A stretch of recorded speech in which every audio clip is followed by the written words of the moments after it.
te whatalwhat fo I le tātou whaasoa whaalea ngā le nei aso.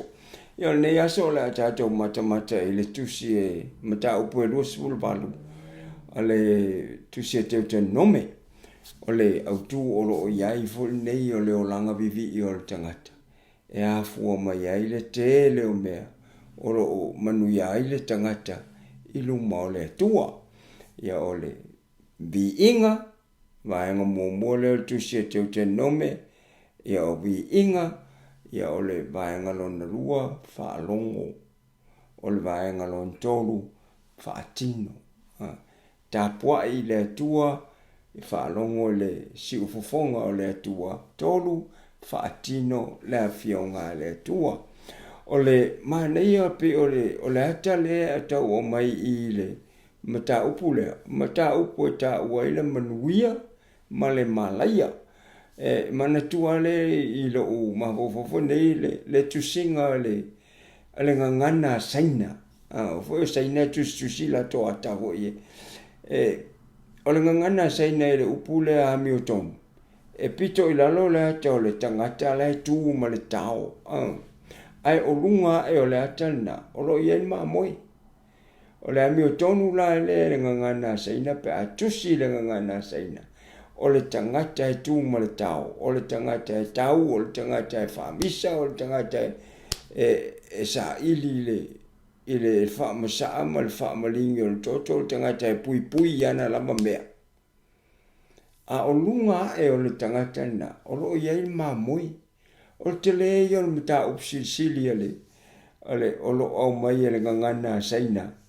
Mesa le tusinga o le tusile o le Hamilton. Mai la wha mta upsili fo nei tau te vai e. O le mamoe o Yesu ke piso. A la walunga I le ora o le tangata. Ai pito I lalo le tangata. O na manuia le o me umanta ua le o le tangata a mio tonu. Ai a la walalo lo le mamoe ai pito le tangata I lunga. Ia ona a mio le angalo lea. Ia e wha ina upo le. Foi upo le wha mtala ia I le a mio le anga. Ma le mala ia o le tangata I le usta I le atua. Nai lo foi upo ia I le manuia. I le tusi le mta upu le lua sul malu. O le tusi nei a teu te nome. O lona vaenga mumua. O lo au mai ei mea sa whaia le atua mo le nu. O le vaenga o ngā tutonu. O mea o lo ngā lue mai ai le atua la tau te ngāru lue mo na tangata ia whaatino I te minei. O le vaenga lonto. O le whina ngalo le atua ma mea au ina whaatino I lonu. Ile anga I luma. Le ala la tatou baba ai I le tusia teu te nome. Whai umumua o whai upasfufa. O lo whaamatala mai ai manuia. A tatou au ili la whai upuia. Ia, ma tatou anga ia tuai. O se isi tatou whaasoa lumana. Ia o la avatua I loa. Ia ma ta upo le malaia. Mo te minei. Ma ta upo le manuia. Whai umumua o whai upasfufa. Umumua a whai fo ia te matua whaalongo. Si ufafonga o le li ilo watua. E ana ia e whai ana polo inga umalava o te whai atuai ia te oe la sune. O na whaasili ina lea o oe lea li ilo watua inu umalava o le lalang. E mo ia e whai ma le usitai isa ra elu I le atua. Ai o le atua ai tau sisia I la tau ilo la tau watua. O le ala lea, o mai a isi nuu, o mai a suria. Whaatama ia le malo Israelu I matu, le ma watu whaatawhea.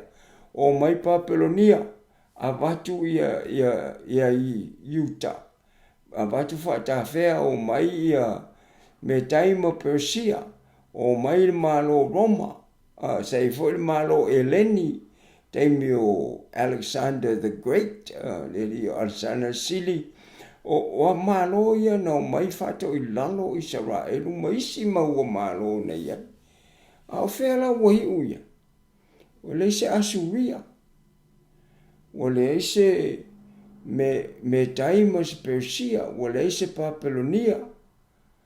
O le ai e leni e mo ia la ia wale o te yese maros wa mo wa tu fo ile malo roma ia a le a tu mau Israel tu mau ale nei ta mai nu ua ta mai motu o ta mai malo o le malo Israel asia le anga malo silo na tua fa ma oni lo na tua ia na upu na fai lo na no ufe upu lua e maua o e mea malava e manui ai oe e o lava ia te oe pe a fai e te whaalongo i le si ufofonga o lo watua e manuia oe le ai e manuia oe le whanua a e whai ngā ruenga i te tonu o le ai e te manuia a e whai ngā ruenga i le whanua e te manuia o mea umai e mo ina whaa o lea e whaali i le whanaua Israel ai o mea umai alu iai le a fionga le atua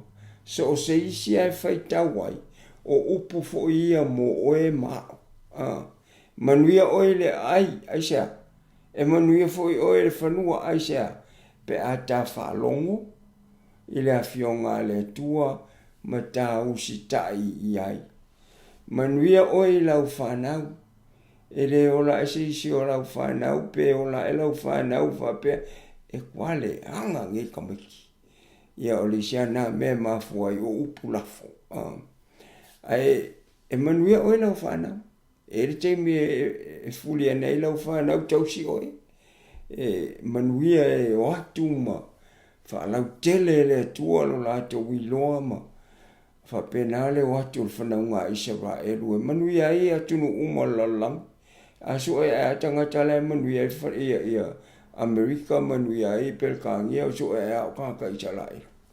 E manuia lau whanau, manuia fua lo lau ele, manuia ia whanau au manu vai wha au te mai povi mauna mamoi. Ia manuia lau atoa malau mea paru e whalawa. Ia manuia oe ngā ruenga o rima. Manuia foi oe pea e sau. E manuia foi oe pea e alu. Ioi. Po fe a te alu iai e te manuia ia. A ofo ina e sau e tau ma me manuia na i il mere te no foi. E tu ina mai e le li oe ita ia te oe langa mai e fasi oe i uruma. E ala tasi e o mai ai ia te oe. Ai ala fitu e so la tuai i uruma. Wow. E whapea ia le tele o te miti a sue o te lai titi ia. Ia la alu nge la le so ai ngā ngiu o nge e a ele si lunga piko ko ile si e whaso solo i fungi ula. Ia e wala au mara makumaro e o ngari ngiu le langa o aku whakasi ai. Ia wala au mara kumaro o ngari ngiu ia kau whai alu rosu e alme alu kanga kai au po kape. Whapea la le wala e whai mai ia. Le fetala ia ile tua e lona nu. O le mefo ile mo oe maa. O ia le tangata e fia. O ia tangata e mana na o whao ole le anga ia i tātou le whanau o le atua. O e ua whaalongo i le fionga le atua mausitai e. E le ia se a upenga e whaia whaasanga ia te oe manuia. E le anga o le e whai mai le atua. O mea ia pe a whai e te usita. E pule le lii ia manuia oe i o falsaito, mea umalawa e tango ia i o lima, na te wha manuia fo i a te oe le nuu o fo i na mai le lii lo utua i a te oe. Pe te alu ese ma Samoa e alu i New Zealand, Australia, Amerika o Whela. E manuia ia oe le na. Pe te no fo i a Samoa, e te manuia ia i Samoa. E whai oe le li manu upa ia mo ia. E pe ona tau mai o ia te oe pe a whai e te tau sisi, tau siusi polo i ngā le li lo utua. Ma e sa vali i o na ala. O nei loa i lea e nuu uma o le lalangi o whaai ngoina oe i le suafa o le li. O na mata tau ai lea o i la tau i a te oe. Ole whaanoanga le tele o te mifol nei a matalo ona ulangia oe ona oe o le tangata keusiano. Ian te ia lea ua mi o tua ia mi o tangata. Ia rua tua tinga nei lo me se e musu te ua. Bo ulangia o ia na se atua le. E le upo le sto ina o le kale si e kako o se ia whapea. Ai o le finangalo le tua ia tūlanga e sea le tangata ke usiana. Pe pipi o ama tangata o lo o yo o tawhatu mau o e la ua mioto. Ia pla ua lunga le mamoe ai la ua lalo o e. Wa o manuia la ia. O selselenga le e te maua. E whai o e le li maulu ai le whai mai u. E te au pito lunga lama ai te le lau lalo. A whai e te whaalongo i polo a inga le li ila utua. O te whai atua i a te oela sonei. E tausi i iai. Ma e whai. Ia. A wai te aru e se ilo utu tau matau. Bolo utu tau mga vale. Ile aso nei. Ia. E muli atuai. Ma e muli atuai i atua ese. Ma au na iai. E tā ua le ma e tā te wa ai alfa maoni o le atua i le melea. E a vea o e maulu e le whai o e maiu. So se mea i ele tangata e matau i le atua. E alwatu ai tūlanga e se ia. E peo tani elu. Matama isala elu ia na ave le tawhianga mua le na whai e papalunia. Tūlanga ese ia la tō. E whape nā le ngā lue al tangata keusiana. O tangata ngā lue matau i le atua. E tūlanga ese ha. A wā a sa ili se ise whai al melea e mua taula i e ma fau o tangata. A sua se ise fia mana o mia se ise na twhatino melea e mua alun ma fau o tangata. Ile tangata keusiano. O se o ia o le ulu. O lea o tu ulunga e lea tua e mua tau i e manatu. Ai al tangata le whai mai u. Le tangata le lau lalo. E mawai la whaupunga whapea. E ta ulole i ngoa na pape. O, e fia maulo se whai se mea. O ia ai ia. O ka ia masiringa le anga mpi o pā. Mela na ta o le lau lalo. O oe o le iu. Ai whai mai le tu. O te whaia oe maulu. E te laua lunga, e mua oe ma fau tangata, i se mea e fia whai. Whapenale mata ngō fie, o le a o tato watua whamei, o oe te watua tupe, e ta lafu tangata i a te oe. E te le nofo ai ta lafu. O le winga, a sa ili le tofa, e sa ili mai a te oe. A sa ili le whautanga, e sa ili mai a te oe. E le whapeo e mo ia. E tā ua e fōi ma le tā ua fōi ma le e o tupe. Ai o le nganga fōi nei e whaalau tele. O le ala mea mana o mia le tangata o lona soifuanga. Mau umai a te oi. Mau umai a te oi. Ona o whaamanianga ia le atua. Ia, o le alafa me eiri le whai upule a sfulwha. Ia, aua e te aru e se ai upu uma o te whai atua i a te oi la sunei. Le tu tamtaupo le tuang vale, ma e muli atua i atua ese. O le ngā rua ngā lea le whili e le tu ua. O le tau ma whai ina i a ta i se ina i tātou. Au maini mea whe i lafi. O na tātou muli e le ai toi lo muli e we. Wa o vale pisi mea whe i lafi. A ua le ta tālo i le atua. Ua le vivi i le atua. Le wai ua ina whaapi o e i whapea. Ia ngā singa mea, ia. Whai a se e a kua, ama se e a kua ia, ama se e a kua ia. Ai o le whautuanga lea le tusia teo te nome. O le tū la fono. Whame o le tū la fono o le ri o te awatua nei a te oi.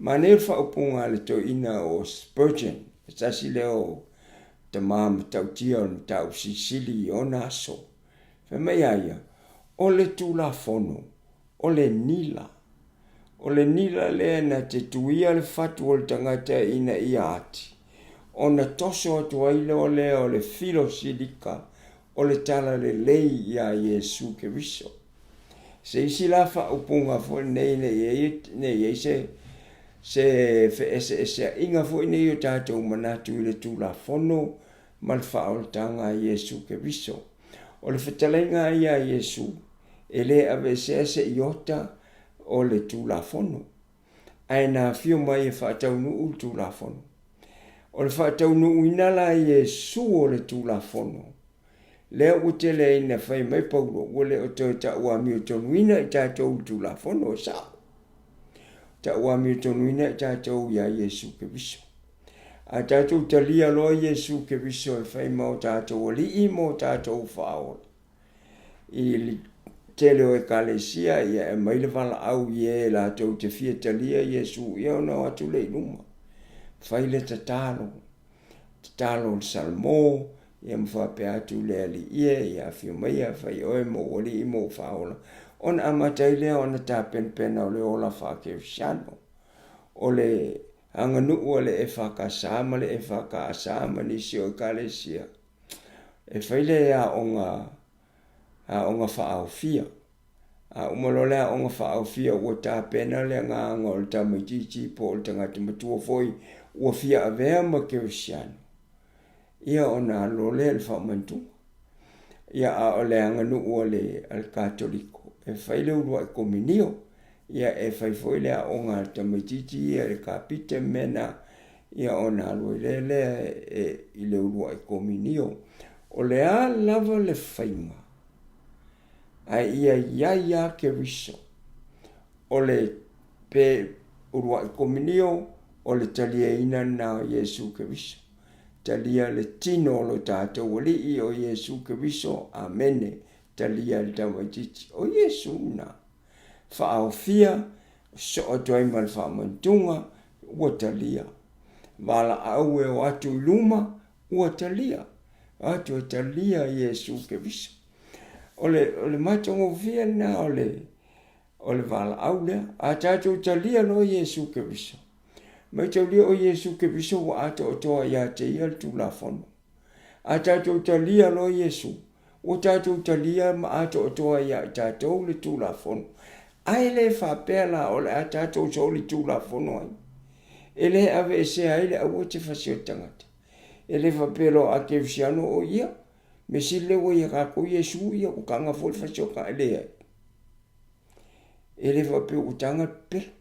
Wati lei on le anga pe e nga lue mai pe le anga o le tua ia i tatou ina ia fufulu ese ia i tatou lo tatou na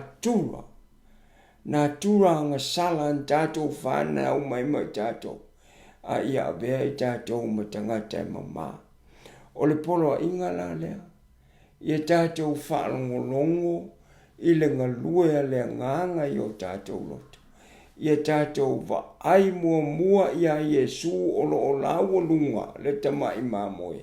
Ona whato a tātou wa ai fwai lea ia i tātou.